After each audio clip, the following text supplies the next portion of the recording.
आंखों में आंसू आ गए कि ये कैसी संस्कृति है। वो विवाह का प्रस्ताव दे रही हैं और ये उसी को मां कह रहे हैं। ये भारत की संस्कृति इसी तरह की है। हमने जो कहा ना, मातृवत परदारेशु, सारी माताएं बहनें हमारी ही स्त्रियां हमारी मां और बहन के समान है। ऐसा उज्जवल और महान चरित्र ये स्वामी विवेकानंद जी का था। ऐसे अनेक नहीं असंख्य उनके जीवन के प्रेरणा प्रसंग हैं जो हम सबको प्रेरित करते हैं इस राष्ट्र के लिए, इस देश के लिए अपना जीवन अर्पित करते हुए हम सब अपनी इस भारत माता को कहीं आगे लेकर के चले। वो अलवर आए थे। अलवर में जब आए तो वहां जब उनको कोई जानता नहीं था, उनको जो भूख लगती थी तो जो प्रवचन करते करते उनको देखता था वो जूती काटने वाला भैया, तो मैं वापस आज हम सबको जो करना है उस बात को लेकर के बात को पूरी कर रहा हूं। तब कोई नहीं जानता था और वो एक दिन जूती काटने वाला भैया उनके पास रात्रि में आता है कि आप स्वामी जी, मैं देखता हूँ सुबह से लेकर शाम तक लोग आपके पास आते रहते हैं, भाषण सुनते रहते हैं, चले जाते हैं फटकारा देकर के। मैं देख रहा हूँ 3 दिन हो गए तुमको, तुमने भोजन नहीं किया है। विवेकानंद जी की आंखों में आंसू आ गए। विवेकानंद जी ने कहा भूख तो लगती है पर भूल ही गया था कि भूख है भी है, तुमने याद दिला दिया, चलो ठीक है मैं तुम्हारे साथ चलता हूँ भोजन करने के लिए। वो हिल गया सामने वाला, वो बोलता है जी मैं तो शूद्र हूँ, तुम मेरा भोजन करोगे तो कल से लोग आना बंद कर देंगे। उन्होंने कहा उसकी चिंता नहीं है, जिसने मुझे माँ की तरह याद दिलाया कि बेटा तुमको खाना मिलना चाहिए था, खाना नहीं खाया, मैं तुमको माँ की तरह मानता हूँ, चलो मैं तुम्हारे साथ करूंगा। वो जाके बेचारा सूखा आटा और सब्जी ला करके विवेकानंद देता है। विवेकानंद जी की आंखों में फिर आंसू आ जाते हैं। उन्होंने कहा ये क्या कर रहे हो तुम? अरे तुम्हारे घर पे जो माँ है वो मेरी माँ जैसी है, उस माँ को कहो वो भोजन बनाएगी, मैं तुम्हारे हाथों से खाना खाऊंगा। और कैसे थे विवेकानंद जी? अब याद रखना कैसा है अपना धर्म। जब वो विश्व गुरु वो सम्मेलन में जाकर के विश्व धर्म सम्मेलन वापस लौट गए थे और अलवर पधारे थे, तब लाखों की जो भीड़ थी, उन लाखों की भीड़ में से राजा साहब के जब 7 लोग उनके जयकारा लगा रहे थे, भीड़ ने उनको आंट रखा था। दूर किनारे पर खड़ा वही जाटो भैया था जो विवेकानंद जी ने दूर से देखा, जिसकी आंखों में आंसू थे। आज सबको दूर हटा करके विवेकानंद जी उसके पास जाते हैं, उसको गले लगाते हैं और कहते हैं तू ही तो है सच्चा मित्र जिसने मुझे उस समय पहचाना था। आज फिर से हमको इस विचार के साथ बढ़ने की आवश्यकता है। यदि हम सच्चे अर्थों में विवेकानंद जी की जयंती मनाना चाहते हैं तो फिर विवेकानंद जी के जो विचार हैं वो देशभक्ति को लेकर के हैं, वो सनातन धर्म को लेकर के हैं, या जातिवाद, ये छुआछूत भेदभाव को लेकर के हैं, इन बातों को लेकर के हैं। उन बातों के विचारों को यदि हम अपने जीवन में उतारेंगे तो निश्चित रूप से जैसा भारत विवेकानंद जी चाहते थे ऐसा भारत हम निश्चित रूप से बना ही देंगे। भारत वैसा बन ही रहा है। आज कुंभ प्रयागराज चल रहा है, प्रयागराज में लाखों लोग करोड़ों लोग आने वाले हैं, लेकिन वहां कोई जाति नहीं पूछेगा, वहां कोई धर्म नहीं पूछेगा, क्योंकि वो जो जाएंगे जो हमने गाया है। क्या गाया है? अब वहां गाएंगे इतना नहीं, सालासर दरबार में जाते हो, खाटू श्याम जी में जाते हो, भगवान श्री राम के मंदिर में जाते हो, तब जो भाव रहता है अपने हर गांव के मंदिर का भाव होना चाहिए कि नहीं होना चाहिए, आप मुझे बता के जाना, क्योंकि हमने गाया है और वहां उसको साकार करते हैं। तो हम क्या गाते हैं? हो शिया राम मय सब जग जानी, करहूं प्रणाम जोर जुग पानी। राम सिया राम जय जय राम, राम सिया राम जय जय राम। हो जात पात पूछे नहीं कोई, जात पात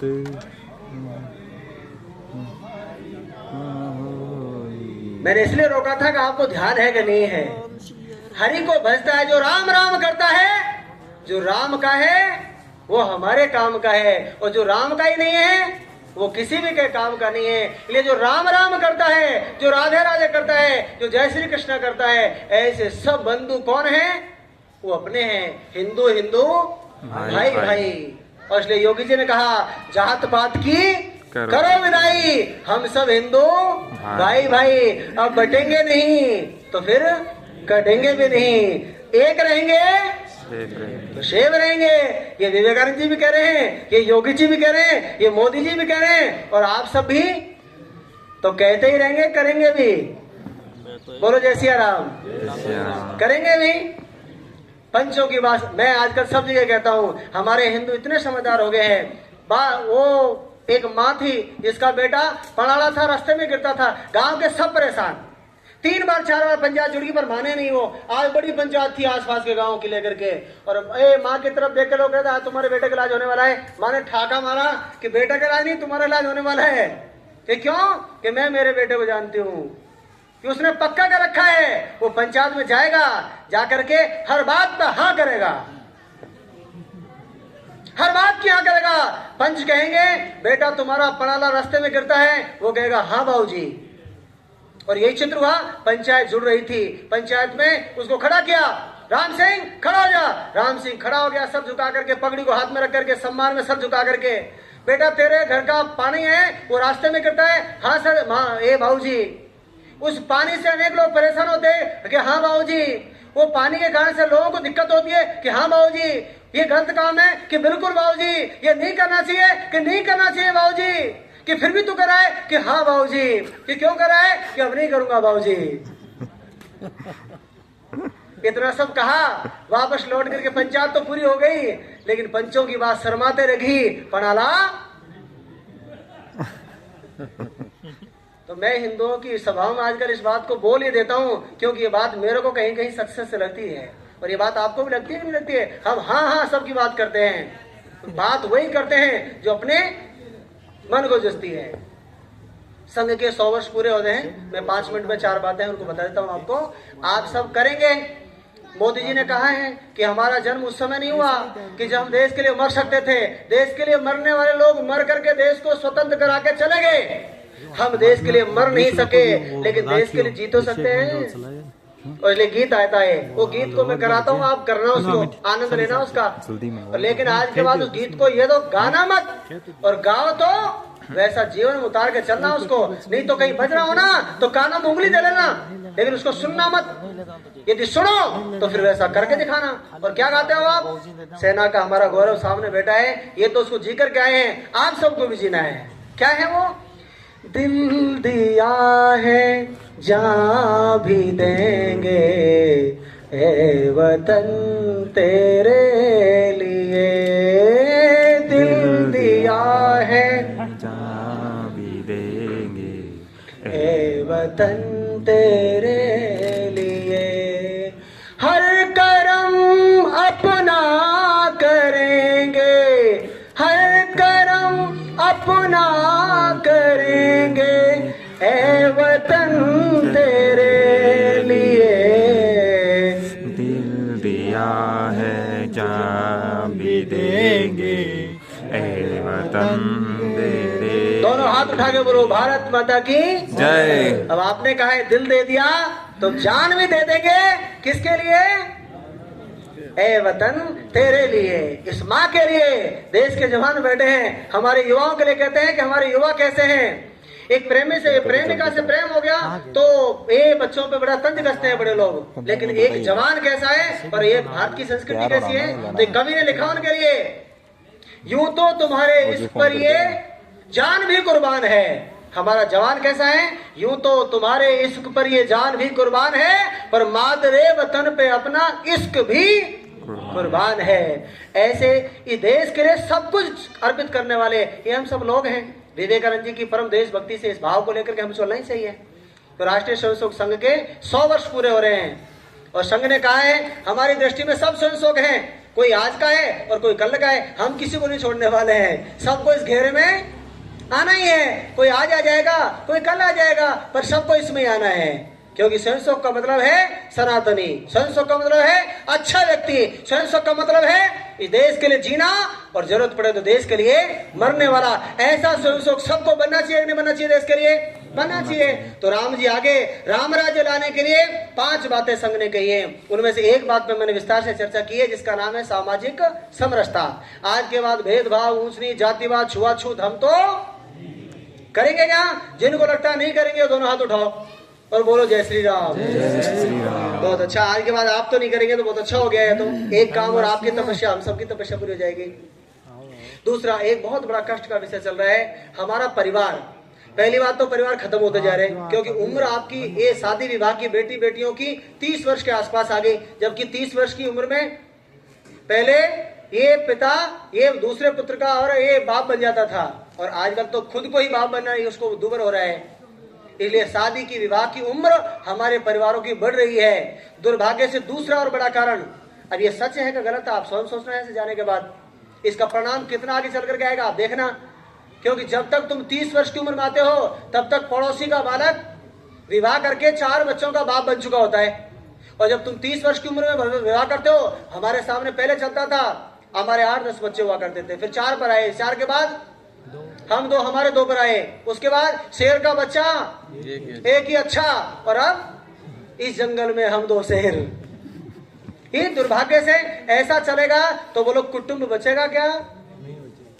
तो कुटुंब बचाओ पहले पूजनीय सरस्वती चालीसा जी ने कहा है घर में कितनी संतान होनी चाहिए? कम से कम जोर से बोलो, हम तो बाबा जी हैं। ये काम किसका है? किसका है? जोर से बोलो। अरे आपका ही हमारे बाबा जी को ध्यान नहीं, बाबा तो कुंभ में जाएंगे, उनको तो कुंभ में रहना है। ये काम किसका है? उनको उनकी तपस्या करनी है, और आपकी तपस्या ये है अच्छी संतानें पैदा करो, तो संतानों को अच्छा बनाओ। और कम से कम कितनी संतान? 3। कम से कम 3। अपने से शुरुआत करो, भाषण का विषय नहीं है, ठीक है ना? नहीं तो जनसंख्या असंतुलन बन चुका,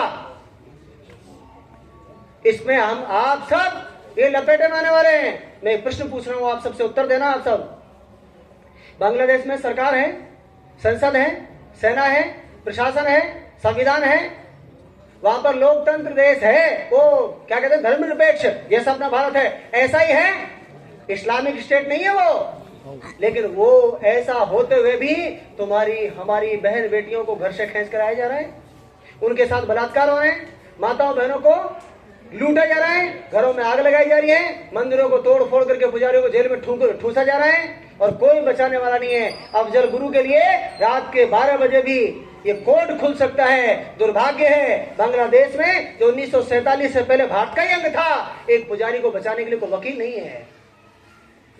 उस दुर्दशा से, वो 1947 से पहले का तो भारत ही है, आप लोग कहोगे वो बांग्लादेश में चल रहा है, बांग्लादेश में नहीं है, 1947 से पहले के अभी उस कोने में है। और कल ये सच्चाई है, तुमको कड़ी भी लगे चाहे सच्ची लगे, हम तो संतों के अनुगामी हैं, और संत कहते हैं कोई जागे ना जागे ये मुकद्दर है उसका, कोई जागे ना जागे ये मुकद्दर है उसका। आवाज लगाते रहना ये धर्म है हमारा, हम अपना आवाज लगा के धर्म निभा रहे हैं, हम तुमको जगाने का प्रयास कर रहे हैं, जग जाओ तो अच्छा है, नहीं तो जो हो रहा है वो तो सामने है ही है, फिर जैसा भुगतना है वैसा तो रोते रोते भुगतना ही है। क्योंकि आज बांग्लादेश के लोगों के साथ हम खड़े होकर लड़ नहीं सकते, आप तो केवल मात्र बोल सकते हैं। इसलिए अपने पहली बात कुटुंब बनाओ, और फिर कुटुंब को बचाओ, और कुटुंब को अच्छा बनाओ, परिवार को अच्छा बनाओ। और 3 काम उसके, मंगल भजन, मंगल भोजन और मंगल संवाद। जितने घर के लोग हैं मिलकर के भगवान की पूजा करो, जितने घर में लोग हैं एक साथ बैठ करके भोजन करो, और घर में बैठ करके लव कौन था, कुश कौन था, राम कौन थे, कृष्ण कौन थे, शिवाजी महाराज कौन थे, विवेकानंद जी कौन थे, इन महापुरुषों की चर्चा घर में करो। अपनी बेटियों को बताओ सुकीर्ति कौन है, मांडवी कौन है, उर्मिला कौन है, सीता कौन है, सावित्री कौन है, ये माँ पद्मिनी कौन है, जिस माँ पद्मिनी ने उस दुष्ट दुराचारी मुगल के सामने सर नहीं झुकाया। उस माँ ने कहा था ये दुष्ट हमारी लाश को तो क्या, अरे मरने के बाद हमारी राख को भी नहीं पहचान सकता। ऐसे भगवती जगदम्बा का नाम लेकर के हजारों देवियों को उस जल्दे जोहर में कुदा करके अपने सती धर्म की, अपने हिंदू धर्म की वो रक्षा करने वाली देवियों का ये भारत था, हिंदुस्तान। आज आपकी बेटी, मैं भी चूरू से चल कर कह रहा हूँ, चूरू के पास में सालासर जी से एक बेटी है तुम्हारी, ये कितनी जगह की घटना वो वीडियो में डाला है, आपको देख लेना उसको। वो बेटी कह रही है, लगभग 22-23 साल की बच्ची है वो, कि मैं होश हवास में बयान दे रही हूँ, वो धर्म का भाई बन करके मुसलमान उसके घर में रहता था, धर्म का भाई 2.5 साल से आता था जाता था, और उसी को वो लेकर के चला गया। 3 बच्चों का बाप है वो लेकर चला गया।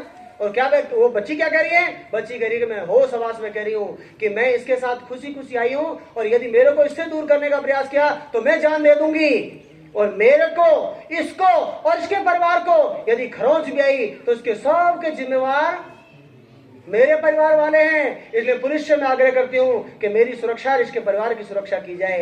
ये दुर्भाग्यजनक कलंक स्वरूप ऐसी दुष्टा, ये चरित्र, ये कहां से आ रहा है? क्योंकि हम और तुम अपने घर में कभी पद्मनी की चर्चा नहीं करते, हम अपने घर में कभी सीता की चर्चा नहीं करते। अरे रावण के साम्राज्य को, रावण की सोने की लंका को ठोकर मार करके उस तपस्वी राम की प्रतीक्षा करने वाली सीता के तप को हमने नहीं बताया, इसलिए आज हमारी सीताएं वहां जा रही हैं। इनको रोकना है तो घर घर में हमको अपना संवाद करना पड़ेगा। यह है अपना एक कुटुंब प्रबोधन, एक है अपना पर्यावरण संरक्षण। आज संघ की प्रेरणा से और पूरे प्रयागराज को थाली और थैला भेजा है। आप जैसे लोगों के मांग मांग करके एक थाली और एक थैला दिया और पूरे प्रयागराज को प्लास्टिक मुक्त कर दिया है। लेकिन प्रयागराज तो प्लास्टिक मुक्त हो गया, हमको महाकुंभ का फल तब मिलेगा जब हमारा घर, हमारा परिवार और हमारा मुकुंदगढ़ और हमारा ये मंडावा जो क्षेत्र है ये कम से कम प्लास्टिक मुक्त हो। क्योंकि प्लास्टिक है जो 1000 साल तक जिंदा रहेगी, वो नाली में जाएगी तो गंदगी बनेगी, धरती में जाएगी तो धरती माता को बंजर करेगी और गौ माता खाएगी तो उसको मारेगी। 3 पाप एक साथ मिलेंगे आपको, इससे बच नहीं सकते। इसलिए आज से संकल्प करो, थैली को गुड बाय।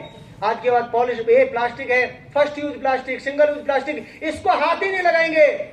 बाजार जाएंगे तो थैला लेकर जाएंगे, थैले में सब कुछ लेकर जाएंगे, लेकिन धरती माता की रक्षा के लिए, गौ माता की रक्षा के लिए, पर्यावरण की रक्षा के लिए प्लास्टिक का उपयोग जोर से बोलो, पंचों की बात पढ़ाना वह नहीं गिरेगा पक्का। बोलो भारत माता की। और तीसरी बात है स्वयं का बोध, अपनी संस्कृति, अपने संस्कार, अपनी वेशभूषा, अपना खान पान, अपना रहन सहन, अपना लोक परंपराएं, अपने पर्व, अपने त्योहार, इनको धूमधाम से मनाओ। देश के प्रधानमंत्री जी करें विकास भी और विरासत भी। हमारी विरासत क्या है? अपनी विरासत पर गर्व करो। अरे माथे पर लगा हुआ ये टीका, ये भारत की विरासत है। ये लहराती हुई चोटी, ये हिंदुत्व की विरासत है। अपने हाथ में सजा हुआ ये धागा, ये भारत की विरासत है। मातृवत पर्दारेशु कहने का ये संस्कार, ये भारत की विरासत है। ये संस्कृति, ये संस्कार, इसको बचाना ये भारत की विरासत है। यह है स्वयं का बोध। और अंतिम है अपने कर्तव्य। हम कर्तव्य का मतलब कहते हैं वो काम करो जिस काम को करने से किसी दूसरे को कष्ट ना हो, ना मन से हो, ना वाणी से हो और ना अपने व्यवहार से हो। ऐसा काम कर्तव्य वो है। अपना घर स्वच्छ रहना चाहिए, सब जानते हैं, लेकिन अपने घर के पानी को बाहर फैलाएंगे, सारा रास्ता गंदा हो जाएगा, ये नागरिक कर्तव्य क्या? अपने घर की सारी गंदगी को बाहर डाल देंगे, ये नागरिक कर्तव्य क्या? पब्लिक पैलेस जो है वो गंदे पड़ रहते हैं, लिखा रहता है गधे के मुंह, क्या है गधे के पूत या मत मूत, लेकिन फिर भी ठोक करके वही मूतेंगे जाकर के। हमको ये जो राष्ट्रीय संपत्ति है, जो सामाजिक स्थान है, उन सब स्थानों के प्रति दृष्टि कैसे है? वो ताऊ जी मिलेंगे ना सामने, जब हम हेलमेट अपने सर पे रखते हैं, हेलमेट हाथ में रहता है, लेकिन हेलमेट कब रखेंगे सर पे? जब वो चालान काटने वाले ताऊ जी दिख जाएंगे, और फिर भी दिख जाएं और पकड़ लें तो फिर बड़े बड़े नेताजी बैठे हैं हमारे, उनको फोन लगाएंगे, हमारी गाड़ी पकड़ गई, और वो नेताजी भी यही कहते हैं, भाई साहब शुभकर्ण जी बैठे हैं क्या? ये दूसरे भाई साहब बैठे हैं आज, मैं समझ रहा हूँ शायद शुभकर्ण जी हैं, क्या दूसरे हैं? एकदम ऐसा लग रहा है जैसे शुभकर्ण जी बैठे हैं। वो कहाँ गए हैं? मैं आज कंफ्यूज होगा आपको देख करके, मेरे को लगा आप ठीक समय पे सामने बैठे हो। ठीक रहा मैंने, आपको कंफर्म कर लिया। आप लग तो ऐसे रहे, बाकी 10-5 लोग बाद में बता देंगे आपको आप ऐसे लग रहे हो, दूसरे लग रहे हो। तो नेताजी का फोन जाता नहीं, छोड़ दो अपना ही बचा है। तो पुलिस वाले जो बेचारे ठीक ठाक है वो कहते हैं कि हम तो छोड़ देंगे, यमराज इसको। तो यमराज से बचने के लिए हेलमेट। हम जयपुर जाते हैं, एकदम स्पीड पे चलती गाड़ी, और जब वो स्पीड कंट्रोल दिखता है सामने, खट से डाउन करते हैं, नहीं अब थोड़ा डाउन कर लो। अरे चालान से बचने के लिए नहीं है वो तुम्हारी जान से बचाने के लिए। ऐसे काम करो जो हमको इस देश के प्रति एक श्रेष्ठ नागरिक बनाने का एहसास करा सके। मैंने कितने साल पुरानी बात बताई आपको कि वो महिला जिसने विवेकानंद जी को खोजा था, वो अपना कचरा किसमें डाल रही थी?